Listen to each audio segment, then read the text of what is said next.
நித்யம் அச்சுத பதாம்புஜ யுக்மருக்ம வியாமோகதஸ்ததிதராணி திருநாயமேனே அஸ்மத்குரோர் பகவதோஸ்ஸ தயைக சிந்தோஹோ ராமானுஜஸ்ய சரணௌ சரணம் பிரபத்யே.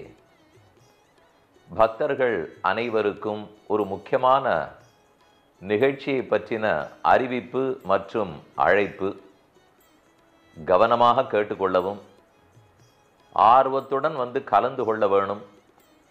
இந்த தேதியை குறித்து கொண்டு மறக்காமல் கலந்து கொள்ள வேண்டும்னு பிரார்த்தித்துக் கொள்கிறேன். எம்பெருமானார் தரிசன சபை மூலமாக சபையின் 11ஆம் ஆண்டு விழா இந்த குரோதி ஆண்டு மார்கழி மாதம் 28ஆம் தேதி ஆங்கில தேதிப்படி 12ஆம் தேதி ஜனவரி 2025 அன்று ஞாயிற்றுக்கிழமை கோயமுத்தூரில் ஹிந்துஸ்தான் கல்லூரி கலையரங்கம் பீளமேடு என்கிற இடத்தில் காலையிலிருந்து மாலை வரை கண்ணனம்பெருமானை பற்றியும் ஆண்டாளை பற்றியும் நாள் முழுவதும் ஆச்சரியமான நிகழ்ச்சி நடைபெற இருக்கிறது. அனைவரும் அறிந்தவர்களாய் மார்கழி மாதம் என்றாலே திருப்பாவைன்னு புரிந்து வைத்திருக்கிறோம். திருப்பாவை போன்றே ஆழ்வார்களுடைய பாசுரங்கள், ஆச்சாரியர்களுடைய சரித்திரங்கள், இவை எல்லாமே பக்தர்கள், அதுவும் முக்கியமாய் சிறுவர் சிறுமியர் இளைஞர்கள், இவர்கள் எல்லாரையும் போய் அடைய வேணும் என்பதற்காக நம்முடைய அன்பர் ஸ்ரீமான் மாதவ ராமானுஜ தாசன் அவர்கள் அருமுயற்சியோடே பல ஆண்டுகளாக அனுகார நிகழ்ச்சிகளை, நாட்டிய நாடகங்களை குழந்தைகளுக்கு சொல்லிக் கொடுத்து விமரிசையாக அழகாக நடத்தி வருகிறார். இந்த சபையின் நோக்கமே ராமானுஜருடைய சித்தாந்தத்தை, ஆழ்வாராச்சாரியர்களுடைய சரித்திரங்களை எங்கும் சென்று சொல்ல வேணும்.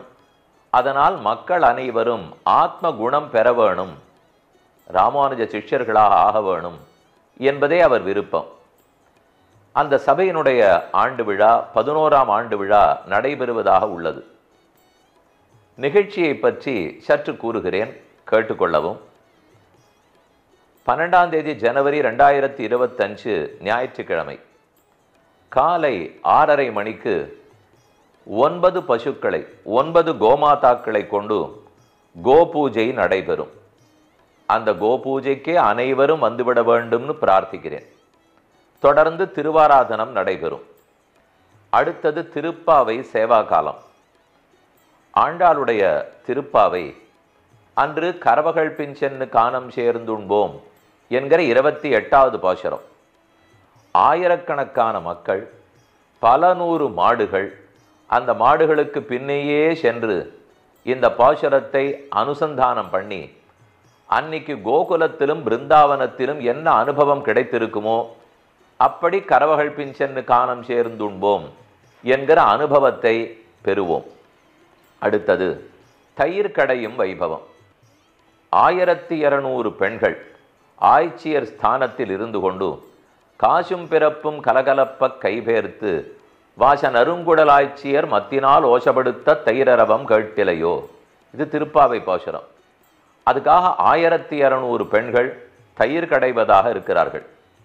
அதற்கடுத்தது பாடுவார்களும் பல்வரை கொட்ட நின்று ஆடுவார்களும் ஆயிற்று ஆய்ப்பாடியே என்கிறபடிக்கு நர்த்தனம், நாட்டியம், பறை வாசித்து கொண்டு, அதே போல பல பேரி வாத்தியங்களை வாசித்து கொண்டு நாட்டியம் ஆடுவதாக உள்ளார்கள். அதற்கடுத்தது ஆண்டாள் திருக்கல்யாண உற்சவம்.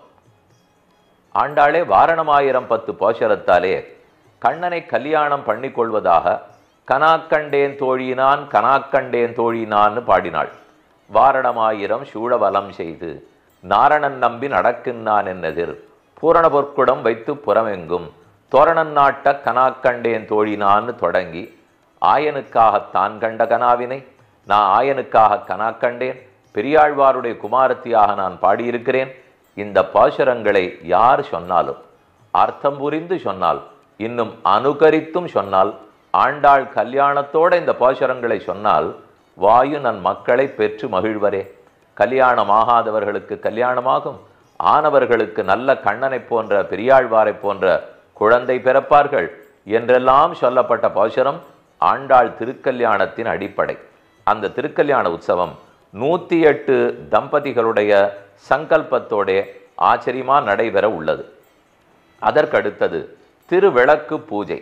மாலை 4 மணிக்கு 1008 பெண்கள் கலந்து கொண்டு திருவிளக்கு பூஜை செய்ய உள்ளனர். கடைசியான முத்தாய்ப்பு வைத்தா போன்ற சிகரமான நிகழ்ச்சி 11ஆம் ஆண்டு விழா, எம்பெருமானார் தரிசன சபையினுடைய 11வது ஆண்டு விழா.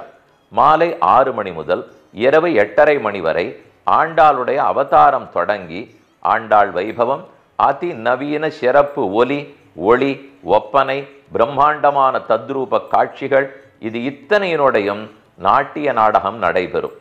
அதோட சிறப்பு காட்சிகளாய் ஆண்டாள் ரங்கமன்னார் மூலவருடைய சேவை காண கண்கோடி வேண்டும்.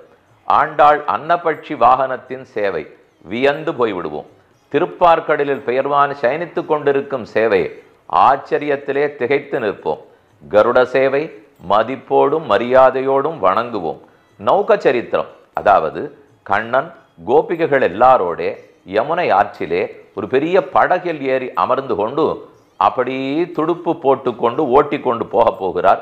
அந்த நௌக சரித்திரம் இப்படி பலவும் ஆச்சாரிய சுவாமிகளுடைய அனுகிரகத்தோட அவர்கள் மங்களாசாசனத்தோட 12ஆம் தேதி ஜனவரி, அதாவது குரோதி வருஷம் மார்கழி மாசம் 28ஆம் தேதி ஞாயிற்றுக்கிழமை கோவையில் நடைபெற உள்ளது. இடத்தை பற்றி முன்னமேயே கூறினேன். ஹிந்துஸ்தான் கலைக்கல்லூரி, பீளமேடு, கோயம்புத்தூர். அவசியம் எல்லாரும் உங்கள் குடும்பத்தாரோட வந்து இதில் பங்கெடுத்து கொண்டு, இதில் ஏதோ அமர்ந்தோம் பார்த்தோம் என்பது மட்டுமல்ல, ஒத்தொத்தரும் நாமும் இதில் ஒருத்தராக இருந்து பங்கெடுத்து கொள்ள போகிறோம். கண்டிப்பாக முன்பதிவு செய்து கொள்ளவும். கூடவே சில தொலைபேசி எண்களை எல்லாம் இங்கேயே இதோ கொடுத்திருக்கிறோம். அவசியம் அதை கேட்டுக்கொள்ளுங்கள், குறித்து கொள்ளுங்கள். அதில் கூப்பிட்டாலும் கண்டிப்பாக உங்களுக்கு தகவல்கள் கிடைக்கும். 9715372247, 936109922. வெளியூர்காரர்கள் எல்லாம் வரலாம். அவர்களுக்கு வேண்டிய வசதிகள்லாம் ஏற்பாடு செய்து தருவார்கள். ஆனால் இது எல்லாமே நீங்கள் முன்பதிவு செய்து கொள்ள வேண்டும். குடும்பத்துடன் வர வேண்டும்.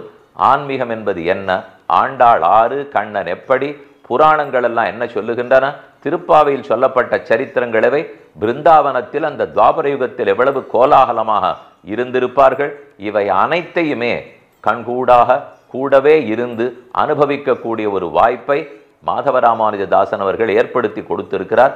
வாய்ப்பை பயன்படுத்தி கொள்ள வேண்டும். அவசியம் எல்லாரும் வந்து கலந்து கொள்ள வேண்டும் என்று பிரார்த்திக்கிறேன். ஸ்ரீமதே ரம்மஜாமாது முனீந்திராய மகாத்மனே ஸ்ரீரங்க வாசினே பூயாது நித்யஸ்ரீ நித்யமங்கலம்.